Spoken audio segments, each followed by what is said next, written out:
It is so good to be back in person after 2 years of being remote. There's an energy of obviously of being here in person. There's also more of a sense of bipartisanship, I guess. We seem to be working together pretty well for the first 2 weeks. I hope that lasts, but it's really nice to be able to meet face to face with not only my colleagues in the legislature, but also constituents and others who are here advocating on behalf of a variety of issues that will impact Washington State.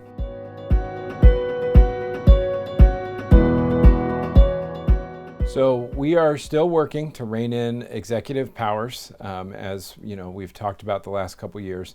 The COVID-19 pandemic really exposed an inherent flaw in our emergency powers structure and state statute. And so it's important to me and other colleagues that we have a balanced government that's represented by the people, and that includes having a check on ongoing emergency powers. We're going to be introducing a bill again this week that would provide appropriate oversight in an ongoing pandemic so that citizens across the state can have their voices heard and make sure that we follow the we the governed approach, that our people who put us in power know that they have the ability to tell us how they want to be governed during an emergency. So we'll continue to fight for that.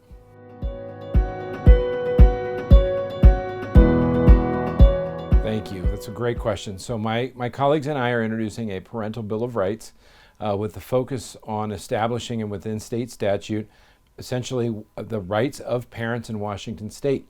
We know that parents are the primary stakeholder in not only their children's education, but their upbringing in all facets of their life, and we want Washington State to honor, acknowledge, and accept that.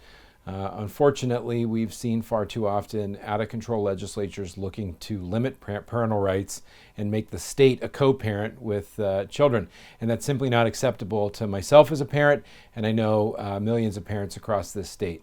So we want to have a bill that not only honors them and respects them, but shows that the state believes that they are the primary caregiver and responsibility for their children's upbringing and not the state of Washington.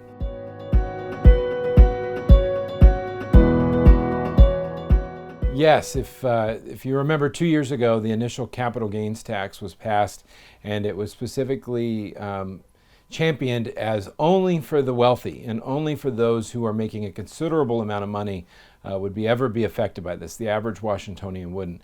And unfortunately, we knew that wasn't true then, and it's rearing its ugly head now. And there's a proposal that would lower that threshold down to $15,000, so millions of more Washingtonians would be impacted by yet another tax hike on them in the midst of rising prices and inflation, rising income taxes now, and soon to be a wealth tax, which will be introduced here this week that will end up impacting them eventually as well.